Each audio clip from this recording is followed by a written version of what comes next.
Air tersebut selain suci juga bisa kita gunakan untuk berwudu, mandi besar dan yang lain-lainnya. Dalam arti dia suci juga menyucikan. Sebab ada juga air yang suci tapi tidak mensucikan, artinya tidak bisa untuk pakai wudu atau mandi besar dan sebagainya. Ya, seperti misalnya ya air teh, air kopi, air kelapa, itu kan suci tapi tidak mensucikan.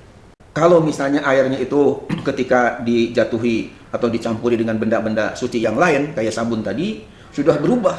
Karena air sabunnya begitu banyak, sementara airnya sedikit, sehingga orang berkata ini bukan air sumur lagi, akan tapi ini sudah orang berkata udah air sabun. Maka ketika itu tidak sah lagi untuk berwudu, sehingga air tersebut hanya suci pada zatnya, ya, akan tapi tidak menyucikan kepada yang lain, dalam arti sudah tidak sah dipakai berwudu. Ya ini kan pertanyaan kalau zaman dulu bagi yang sumur masih kadang-kadang kita masih mandi di pinggir sumur, kemudian sabun di atasnya, kadang sering jatuh ke sumur kan pernah ngalamin ya. Nah kalau zaman sekarang mungkin beda kali bagi. Jadi mungkin airnya itu istilahnya dari keran sumur jatuh, kemudian dialirkan ke kamar mandi. Kamar mandi kadang-kadang kan ada juga sabunnya taruh di atas bak. Nah itu kan kadang masuk ke bak itu yang maksudnya bagi ya. Kalau baknya udah butek berarti sudah nggak bisa digunakan lagi untuk berwudu. Termasuk juga Mbak Andre sebenarnya pemirsa bukan hanya sabun aja, bisa rinso juga. Termasuk ya. Ya, misalnya ada di dekat bak itu ada rinso jatuh ke air yang ada di situ misalnya, ya, atau yang barang benda-benda yang suci lah, ya, yang serupa dengan sabun sehingga merubah keadaan si air tadi sudah butak warna ya, berubah warna, ya, maka tidak sah untuk berwudu atau pakai mandi junub itu.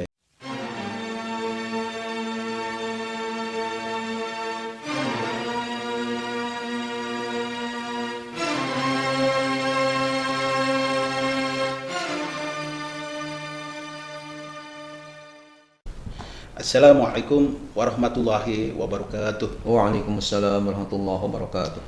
Alhamdulillah wa syukurillah. Allahumma sholli ala sayyidina Muhammadin wa ala alihi wa sahbihi ajma'in. Amma ba'du. Pemirsa yang Allah muliakan, alhamdulillah kita berjumpa kembali di kajian ilmu yaitu Umat Bertanya Ulama Menjawab. Itu adalah karangan murabi kita yaitu Dr. Kiai Haji Ahmad Dimyati Badrun Zaman. Insya Allah hari ini kita akan membahas pada halaman 148 pemirsa, yaitu tentang tema air sumur berubah menjadi air sabun. Assalamualaikum Bagi. Waalaikumsalam warahmatullahi wabarakatuh. Haji Andre. Sehat Bagi? Alhamdulillah rabbil alamin. Ya Bagi, insya Allah kita akan meneruskan pada kajian Umat Bertanya Ulama Menjawab itu pada halaman 148 Bagi. Baik. Sebelum kita bahas lebih lanjut Bagi, silakan menyapa pada pemirsa Bagi. Assalamualaikum warahmatullahi wabarakatuh. Waalaikumsalam. Alhamdulillah.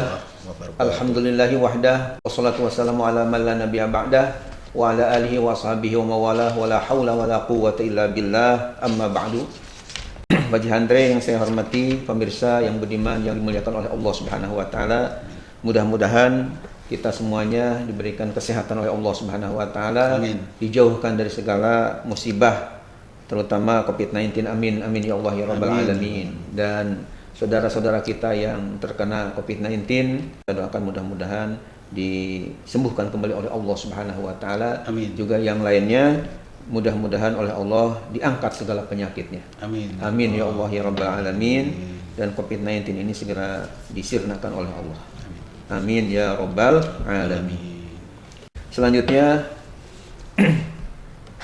pemirsa yang dimuliakan Allah Subhanahu wa taala, sesuai dengan yang tadi sudah disinggung oleh Bapak Haji Andre, bahwa pada episode kali ini kita akan membahas mengenai masalah air sumur berubah menjadi air sabun. Nah, berkenaan dengan masalah ini, karena ini nyangkut masalah toharoh ya, masalah bersuci, tentunya penting untuk kita ketahui bersama. Dan oleh karena itu Pak Haji Andre silahkan ditanyakan permasalahannya sesuai dengan yang ada di dalam buku Umat Bertanya Ulama Menjawab. Baik Pagi, tema kita pada hari ini adalah air sumur berubah menjadi air sabun. Pertanyaannya mohon diperhatikan di halaman 148. Pertanyaannya Bagi, bagaimanakah bila sebuah sumur kejatuhan sabun sehingga airnya berubah menjadi air sabun? Apakah air sumur tersebut masih dipandang suci, lagi mensucikan bagi? Baik. Ya, itu aja pertanyaan. Silakan bagi. Bismillahirrahmanirrahim. Allahumma ja'alna khairan mimma yadhunnun wa la tu'akhidna bima yaqulun waghfir lana lima la ya'lamun. Amin ya Allah ya rabbal alamin. Mari kita langsung aja bahas sesuai dengan yang telah tertera di dalam buku Umat Bertanya Ulama Menjawab pada halaman 148 ini. Jawabannya bahwa apabila air sumur itu hanya berubah sedikit sehingga tidak menafikan atau tidak menghilangkan kemutlakannya air, maka air sumur tersebut masih dipandang suci, lagi menyucikan. Artinya air tersebut selain suci juga bisa kita gunakan untuk berwudu, mandi besar dan yang lain-lainnya, dalam arti dia suci juga menyucikan.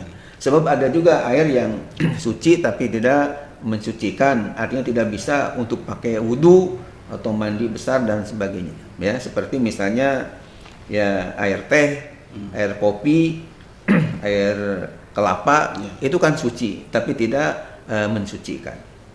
Nah, berkenaan dengan masalah ini ada seorang tokoh ulama dari mazhab Syafi'i yang bernama Imam Taqiyuddin ya, Ad-Dimashqi, yang wafat 829 Hijriah. Dalam kitabnya yang sangat terkenal di dunia pesantren, yaitu yang bernama Kitab Kifayatul Akhyar. Kitab Kifayatul Akhyar, barangkali pemirsa ada yang ingin kenal ya dengan Kitab Kifayatul Akhyar ini, dikarang oleh Imam Taqiyuddin Abu Bakar bin Muhammad Al-Husaini ya Al-Hisni Ad-Dimashqi Asy-Syafi'i, wafat 829 Hijriah. Dalam juz 1 halaman 9, beliau telah berkata, "Falau taghayyara taghayyuran yasiran fal asahhu annahu tahurun li baqa'il ismi." Artinya jika air itu berubah dengan perubahan yang sedikit, maka menurut pandangan yang lebih sahih, menurut pendapat yang lebih sahih, air tersebut suci dan menyucikan karena masih tetap dinamakan air mutlak. Jadi maksudnya kalau air sumur tadi ketika kejatuhan kejatuhan sabun dan perubahannya itu hanya sedikit saja sehingga masih dikatakan ini air sumur misalnya, bukan air sabun ya, atau dikatakan ini air bukan air sabun, maka tetap air tersebut suci dan sekaligus menyucikan. Dasar ulama kaitan dengan pendapatnya tersebut ini adalah berdasarkan hadis riwayat Imam Ibnu Majah. Imam Ibnu Majah Al-Qazwini telah mengarang sebuah hadis, ya kumpulan hadis-hadis Nabi kita Muhammad SAW. Jadi ini namanya Kitab Sunan Ibnu Majah karya Imam Ibnu Majah Al-Qazwini. Di dalam Kitab Sunan Ibnu Majah, tepatnya di jilid 1 halaman 152, ada sebuah hadis yang diriwayatkan dari Ummi Hani. Jadi bunyi hadisnya, an Ummi Hani'in anna Nabiya sallallahu alaihi wasallam iltasala wa Maimunah min ina'in wahidin fi qas'atin fiha asarul ajin. Rawahu Ibnu Majah. Artinya dari Ummu Hani radhiyallahu anha bahwasanya Nabi Muhammad sallallahu alaihi wasallam telah mandi besar bersama Siti Maimunah, yakni istrinya, dalam satu bejana, dalam sebuah pasu ya. Pasu ini ya tempat mandi yang cukup besar, biasanya dari keramik, yang di dalamnya terdapat bekas adonan tepung. Hadis riwayat Imam Ibnu Majah, Kitab Sunan Ibnu Majah juz 1 halaman 152. Jadi dalam hadis ini bahwa Rasulullah SAW telah mandi besar berdua dengan istrinya yang bernama Siti Maimunah radhiyallahu anha, di mana di dalam pasu atau tempat yang terbuat dari keramik itu rupanya ada bekas-bekas adonan tepung. Di mana tentunya adonan tepung itu kan sedikitnya ada perubahan kepada air. Namun perubahan ini hanya sedikit sehingga tidak menghalangi untuk suci dan menyucikannya air tersebut untuk digunakan mandi. Artinya seandainya perubahan yang sedikit tadi tidak sah untuk digunakan mandi, tentu Rasulullah Shallallahu Alaihi Wasallam tidak mandi di pasu tersebut. Ya, kita lanjutkan bahwa dari hadis Ummu Hani tadi kita dapat memahami bahwa air mutlak yang kemasukan atau bercampur dengan benda yang suci masih sah dipakai untuk menghilangkan hadas. Dengan perkataan lain, air tersebut masih dipandang suci dan menyucikan asalkan bercampurnya itu tidak menghilangkan kemutlakannya. Akan tapi kalau sampai hilang kemutlakannya, yakni air sumur itu berubah menjadi air sabun, maka status hukum air tersebut sama dengan air mustakmal. Air itu suci namun tidak menyucikan. Air mustakmal itu artinya air yang bekas dipakai, ya. Seorang pakar dalam bidang fikih, yakni Imam Qadhi Abu Syuja Ahmad bin Al-Husain Al-Asfahani, beliau wafat tahun 593 Hijriah. Dalam kitabnya Al-Ghoyah wa Takrib, ya, kitabnya namanya Al-Ghoyah wa Takrib, beliau mengatakan wa tahirun ghairu mutahhirin wa huwal ma'ul mustakmal wal mutaghayyiru bima khalatahu minat tahirati. Artinya air yang suci tidak menyucikan ialah air mustakmal dan air yang berubah karena bercampur dengan benda-benda suci. Bisa dibaca dalam kitabnya Al-Ghoyah wa Takrib halaman 2. Lebih tegas lagi adalah penjelasan Imam Said Sabiq dalam kitabnya Fiqhus Sunnah, ya. Kitab beliau yang diberi nama kitab Fiqhus Sunnah ini 3 jilid tebalnya, namun di dalam jilid yang pertama halaman 18 beliau berkata yang ada nyinggung-nyinggung masalah sabun juga. Kata beliau, al-ma'ul ladzi khalatahu tahirun kas-sabuni wa za'faran wa daqiq wa ghairiha minal asya'i allati tanfakku anha ghaliban wa hukmuhu annahu tahurun ma dama hafidhan ala itlaqihi fa in kharaja an itlaqihi bihaisu sara la yatanawalu husmul ma'il mutlaqi kana tahiran fi nafsihi ghairu mutahhirin li ghairihi. Fiqhus Sunnah jilid 1 halaman 18.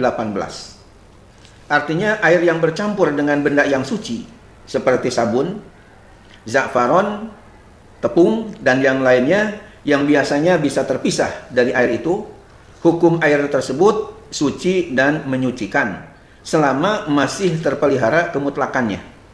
Jika air itu telah hilang kemutlakannya, sudah tidak bisa dikatakan lagi air mutlak, maka air itu suci pada zatnya, tidak suci, ya, tidak dapat menyucikan bagi yang lainnya.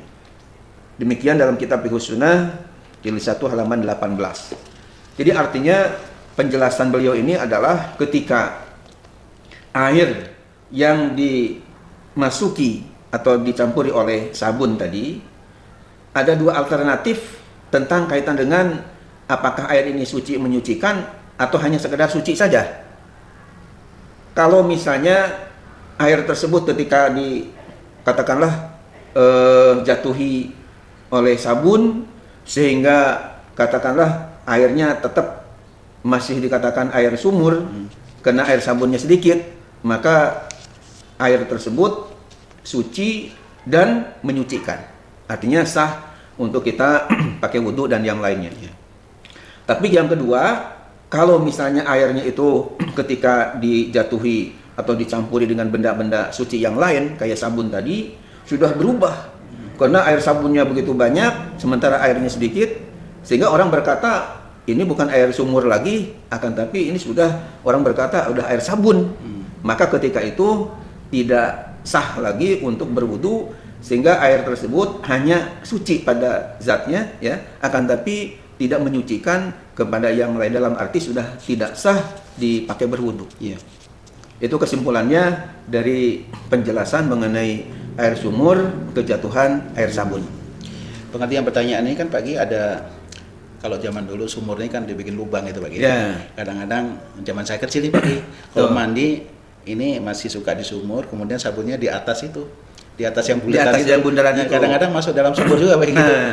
Nah, itu kan kayak artinya, gitu ya? Ya, artinya kan sabun tuh otomatis masuk ke dalam sumur, kadang-kadang tuh membuat sumur tuh jadi putih, Pak Jadi Kiai. putih. Nah itu kalau udah putih apa tergolong yang air sumur yang sudah tidak mensucikan atau bagaimana Pak? Kalau nggak seperti itu? Ya, jadi memang saya sendiri merasakan ya karena ini Pernah ngalamin juga kan Pak ya, mandi kayak gitu? ditanyakan ya cukup lama ya karena buku ini ditulis ya sebelum tahun 2000. Ya. Jadi sekarang udah 2021 ya. Ya sumur yang kayak gitu kayaknya udah nggak ada Sumur ya. ya dulu itu kita waktu kecil memang mandi di bak, kemudian di atas bak itu memang ada sabun. Ya. Ya, kadang-kadang sabunnya suka jatuh gitu ke air tadi. Nah, pertanyaan Pak Andre juga tadi masalah bagaimana kalau sabun jatuh ke air dan air itu menjadi udah putih ya, memutih lah, menjadi air sabun. Ya, sebenarnya air tadi bisa kita untuk mandi, artinya mandi biasa ya, bukan air menghilangkan hadas. Nah, karena air itu kan pada dasarnya suci. Nah, yang nggak boleh itu ketika air sudah menjadi air sabun, yaitu untuk menghilangkan hadas itu, artinya nggak bisa pakai mandi junub, nggak bisa dipakai untuk berwudu. Tapi kalau untuk ya masalah sekedar mandi membersihkan tubuh, karena bukan mandi bisa, besar, jadi silahkan aja. Ya, cuman untuk menghilangkan hadas, yang tadinya kita kan hadas itu ada dua, hadas kecil, ada hadas besar. Hadas kecil dengan wudu, hadas besar dengan mandi, termasuk mandi haid misalnya kan hadas besar. Nah itu tidak sah kalau airnya sudah tercampur dengan sabun dan orang berkata bahwa ini bukan air yang biasa lagi tapi air sabun. Artinya air udah berubah. Sudah berubah. Butak itu ya kayak sabunnya, bukan bening lagi Pak. Nah itu kalau yang sudah butak begitu berarti air sabun nih. Enggak sah untuk berwudu atau mandi junub. Tapi kalau untuk mandi biasa membersihkan badan ya dengan campur dengan sabun tadi silakan aja gitu. Ya ini kan pertanyaan kalau zaman dulu bagi yang sumur masih kadang-kadang kita masih mandi di pinggir sumur kemudian sabun di atasnya, kadang-kadang sering jatuh ke sumur kan pernah ngalamin ya. Nah kalau zaman sekarang mungkin beda kali Pak. Jadi mungkin airnya itu istilahnya dari keran sumur jatuh kemudian dialirkan ke kamar mandi. Kamar mandi kadang-kadang kan ada juga sabunnya taruh di atas bak. Nah itu kan kadang masuk ke bak itu yang maksudnya Pak ya. Kalau baknya udah butek berarti sudah nggak bisa digunakan lagi untuk berwudu. Kalau untuk mandi termasuk juga Bang Andre sebenarnya pemirsa bukan hanya sabun aja, bisa rinso juga. Termasuk ya. Ya misalnya ada di dekat bak itu ada rinso jatuh ke air yang ada di situ misalnya, ya atau yang benda-benda yang suci lah, ya. Yang serupa dengan sabun sehingga merubah keadaan si air tadi sudah butak warna ya, berubah warna ya, maka tidak sah untuk berwudu atau pakai mandi junub itu. Ya baik, terima kasih Pak Ki atas pencerahannya. Mudah-mudahan ini bermanfaat nih untuk umat Pak Ki ya. Amin ya Allah ya rabbal alamin. Baik pemirsa, kajian kita cukup sampai di sini dulu. Insya Allah kita sambung pada episode berikutnya. Kurang lebihnya mohon maaf lahir batin. Wassalamualaikum warahmatullahi wabarakatuh. Waalaikumsalam warahmatullahi wabarakatuh.